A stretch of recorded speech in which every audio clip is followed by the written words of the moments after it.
As a clinical canine behaviourist, my job is helping dogs with the worst behaviours when things have gone terribly wrong. But I actually prefer to help people be proactive and avoid things going wrong in the first place. If I could put myself out of a job, then I've done my job here on YouTube. And as someone who has seen things go wrong countless times, I can summarise the two most important things that you need to do with your dog. For helping behaviours outside of the home, loose lead walking. For behaviours inside the home, crate training. They are the two mandatory things in my training system that every client I work with must agree to do. And the reason that they are mandatory is because I truly believe that those two things prevent and solve 99% of problem behaviours that regular owners with their dogs come across. And when it comes to crate training, what we want is for our dogs to willingly go into their crates when we ask them to, and when they're in their crate, for them to understand that it is a safe, happy place for them to be, to settle down, relax and unwind. We need to create that environment for them, and if we can do so, you are going to be setting your crate training up for huge amounts of success. Now I'm going to hand you over to one of our expert trainers here at our Canine Sanctuary to talk more about the next important thing about crate training. So crate training is one of those things that is super important for every dog to know, because crate training is going to prevent stress in so many different situations moving forward. For example, what if you need to leave your dog on their own? What if you need to leave your dog at the vet's? What if you need to fly to another country and the dog needs to be in a crate? These are the reasons why crate training can be so important.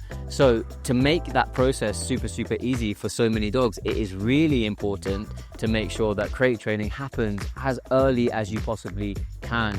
So if you can get your dog crate trained when they are a puppy, that is going to be the best time to do it. A lot of people wait a little bit too long. They think that they're going to let the puppy get used to the household and then maybe introduce a crate later. That's actually a really bad way to do it, because what will happen is the puppy will then all of a sudden become quite stressed, and then they will resist going into the crate, and then you've got a whole problem on its own. Whereas if you introduce the crate really early and you introduce it as a really positive and neutral experience, something where the dog can get lots of reward for going in, and then they can learn that that is just their nice, safe, quiet space to spend their time, that's going to be so much better for that dog long term, because the dog will already have so many positive associations with the crate.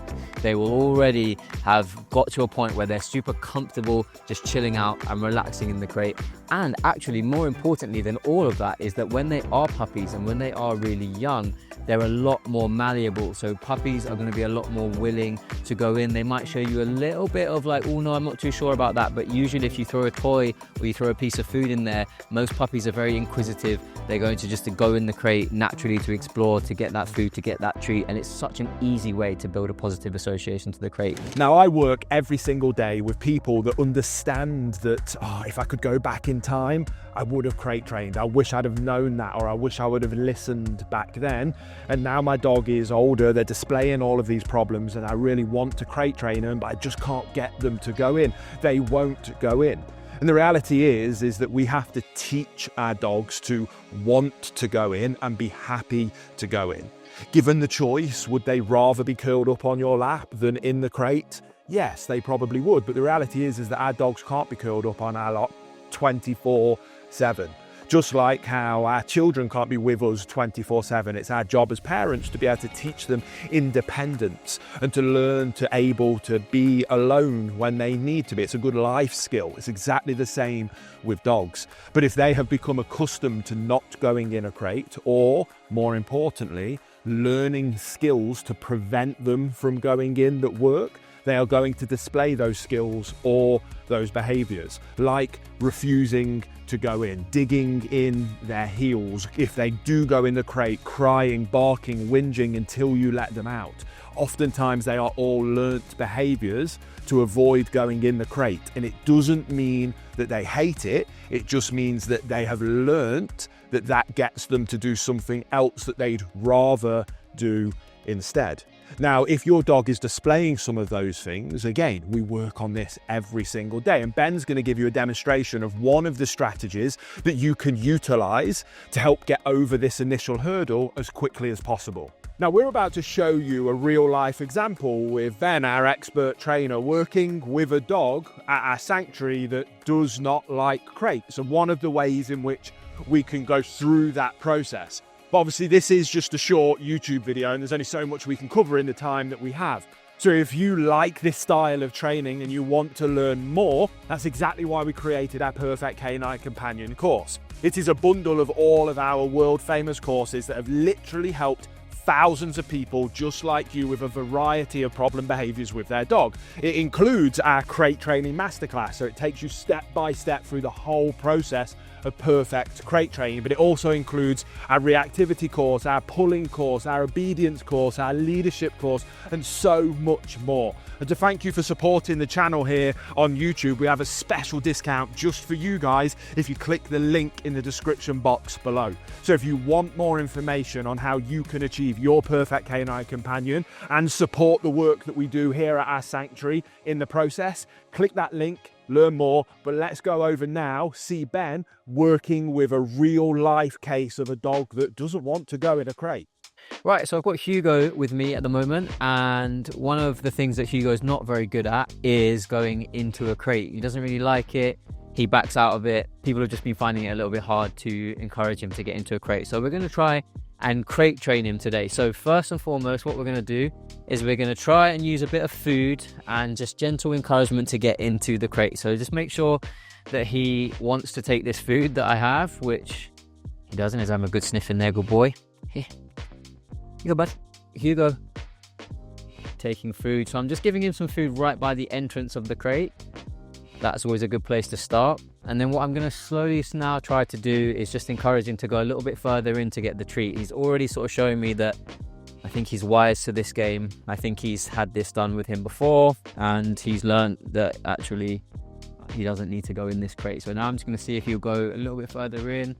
And as soon as his head goes in, he's backing out. So we would like for a dog to be food motivated, and we would like a dog to be interested enough in food that they would just happily run in the crate and get it. And then we can do that lots and lots of times in repetition, and that's how we can basically encourage a dog to go into a crate.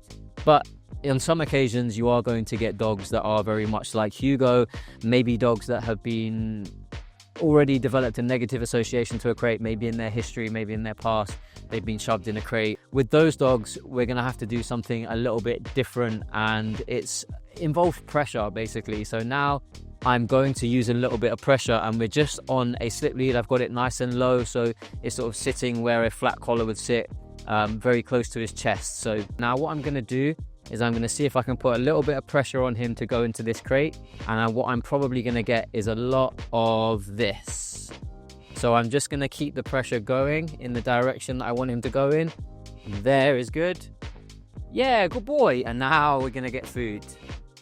Good boy. So just a little bit of pressure just to get him to go in. What I'm not trying to do is yank him in. I'm not trying to shove him in. I'm not trying to drag him in. All I'm really trying to do there is apply pressure in the direction that I want him to go in, and just make sure that when he's backing away, I'm not yielding to what he's doing. And essentially what I'm doing is I'm saying there's only one direction to go in, and it's that way. So me putting this pressure on him right now, essentially, if you can imagine, is putting a wall behind him. So every time he tries to go backwards, he isn't able to go backwards, and the only way is forwards. Good boy.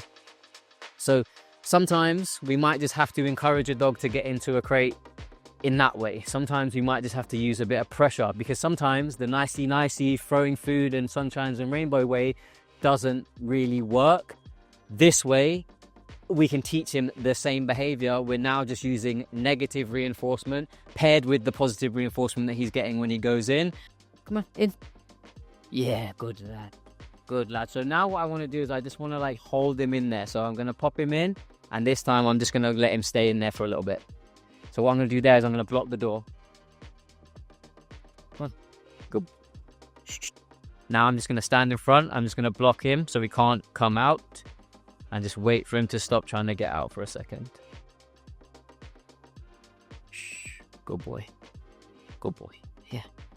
Now I'm just going to hold him in the crate for a second, because what I don't want is for the game to be go in, come out, go in, come out, go in, come out. We want this to be go in, stay in until I say you can come out. Now I'm not putting any pressure on him to keep him in. I'm now keeping him in with food, which is good, but the pressure was 100% necessary to stop him from just running out. Good boy. If they know a sit, we can ask for a sit. Good lad. He does know a sit, which is good. Good. And then we'll work on being able to release him when I say that he can come out. So we can say to him, free, and then he can come out from his crate. In. I'll start adding a word onto it. So I just don't want him to run in and run out straight away. So I'm just going to hold him in there. Good boy. Free. So what we'll start to add in very quickly is a word. And for him, I'm just going to say in. You could say crate. You could say bed, whatever you want to say. Hugo, in. In. A little bit of pressure. He has a little moment. Nope. That's it. A little moment where he's figuring it out. Just make sure he doesn't run straight out. And now I can start using the door a little bit. Just to show him the boundary. Once you're in, you're in. You can't just leave. I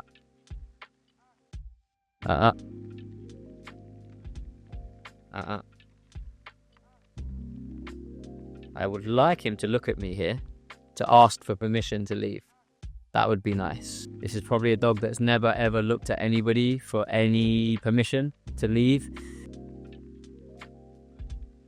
He's laid down, which is really nice. So it's showing me that he's going to stop trying to charge out. I'm going to wait for him to look at me. Yes. This is a really important part of crate training in general, especially with a dog that is a little bit sketchy with the crate. You don't want to get to a point where you just get them in and let them out and get them in and let them out, because they'll think that part of going in is just getting out. Actually, what we want to get to is we want to get to the point where you go in and you stay in. Good boy. In. And then you understand that you can't just run out. We want him to really respect the boundary. So this is actually a really important lesson for Hugo to learn, is he's learning that just because there's an opening, it doesn't mean you can charge through it, and always respect the person that is standing at that opening, because it's them that actually gives you permission to leave or not. So I'm just going to let him figure this out, that he's got to look at me. Free. That was lovely. Good boy. Good boy. Now I'm going to try and lure him in. So now we can see if I can in. Lure him in. Not quite there yet. So a little bit of pressure in. But it's tiny now. I'm using just one hand. Tiny, tiny pressure. Reward using the door. Letting him respect that boundary. Seeing if he's going to give me a look. Ooh, nearly there. I want it a little bit longer than that, Hugo. I don't want it to just be a little glance. I want it to be a, can I come out, please? Kind of look. Free. Good boy. That was lovely eye contact. Good boy. Good boy. Yeah. Yeah, bud. Good boy. Right. So I'm just going to rep this out with Hugo. This is exactly what I would do with any dog like Hugo. Doesn't quite want to get in. Is food motivated, but not quite motivated enough to just go in when you throw the food. Lots and lots of reps. Aim for as little pressure as we possibly can. Eventually, I just want to be able to say the word in, point at the crate, and he's going to get in. But this is going to probably take another 1,000 repetitions. So that's what I'm going to be doing with Hugo. So once you've managed to get your dog into the crate and you've started to build that positive association, maybe you've gone through what I had to go through with Hugo, where it was a little bit of a struggle initially, but now they're at a point of going in and out quite easily, and they are happy to do so. You're going to want to start building on the duration, and you're also going to want to start building on the distances that you can send them there from. So to do this, all you're going to want to do is create the same process where you're guiding them into the crate, but to increase the distance from the crate that you actually stand yourself. So you do ultimately want to start teaching your dogs that if I just sort of point in the direction of the crate, I should be able to do that from quite far away. So in an ideal situation, maybe if you're in your kitchen or your living room, you should be able to be stood at the other side of that room, and you should be able to say, go to your crate, and the dog knows exactly what that means. But that's not going to happen just by going from standing right next to the crate and guiding them in quite obviously with a very clear gesture to then standing on the other side of the room and just pointing at the crate. most dogs, if not all dogs, are going to look at you and be very, very confused. They'll give you a little head tilt and be like, I don't know what you're talking about. You're then going to be confused yourself as to why they don't understand what you're trying to say, because you've just done it 100 times standing next to the crate. But the truth is, if you go from standing next to the crate to standing to the other side of the room, the dog, it's a completely different picture to them, and dogs see everything in little pictures. So if you change the picture too dramatically, the dog will very, very quickly become confused. So for that to work, what you're going to have to do is you start next to the crate, then you build to getting a little bit further away, send them in, a little bit further away, send them in, and gradually build up that distance as you go along. And then by the time you do get to that target zone where you want to be able to send them from maybe the front door of your house or from the other side of the room, they'll be able to understand it. And then the next thing that you want to do is you want to work on the duration that they spend in the crate. So naturally, this is where you're going to use the door of the crate. So you're going to have to build up to shutting it and walking away. This is where the dogs might get a little bit freaked out. This is where they might give you some crying. This is where they might give you some barking. I would encourage you to try to ignore that for as long as you possibly can. But if you are sensing that that crying and that barking is not getting any better, it is maybe getting to it is escalating rather than de-escalating, then you are going to probably want to interrupt that. And you can do that via different methods. So you can clap, you can say no, you can direct them into a different behavior. So sometimes if the dog is standing up and crying or barking, if you walk over to the crate and you say sit or lay down, a lot of the time that can stop the barking. And then in some extreme cases where the dogs are going completely mental in the crate, you might just want to go over to it and give it a good firm bang on the top and just say enough. And that will startle the dog, that will make them jump a little bit, but that will also stop them barking. And what it will do more than anything is it will change the outcome to which the dog thinks their barking is going to create. The most important thing is that you are gradually, like with the distance, building on the duration of which they stay in the crate. You'll do that by leaving them for a couple of minutes, coming back, letting them out, doing something else, then putting them back in, trying to build up that. I would recommend not trying to build that up in 1 minute at a time. I would double it every time. So every single time you put them in, double that number, double that number, double that number. That will get you to your desired number far quicker. So really push it as quick as you can get them in there. Have them in there for as long as possible. The more you practice being in the crate for long durations, the better your dog's going to get at it.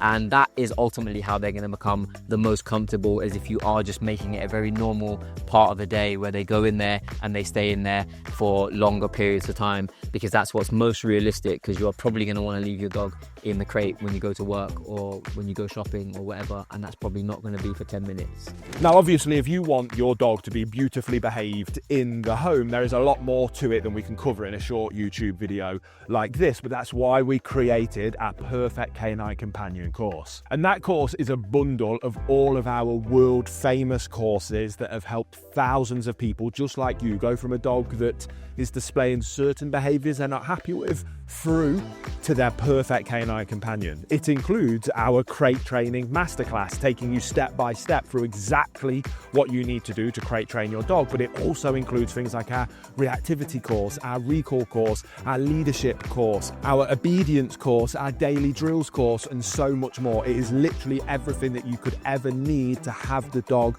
of your dream. And to thank you for supporting our work here on this YouTube channel, we offer all of our viewers a special discount when you click the link in the description box below. So if you want to learn more about our Perfect Canine Companion course, click that link, subscribe to the channel if you're new, and we can't wait to see you in a future video.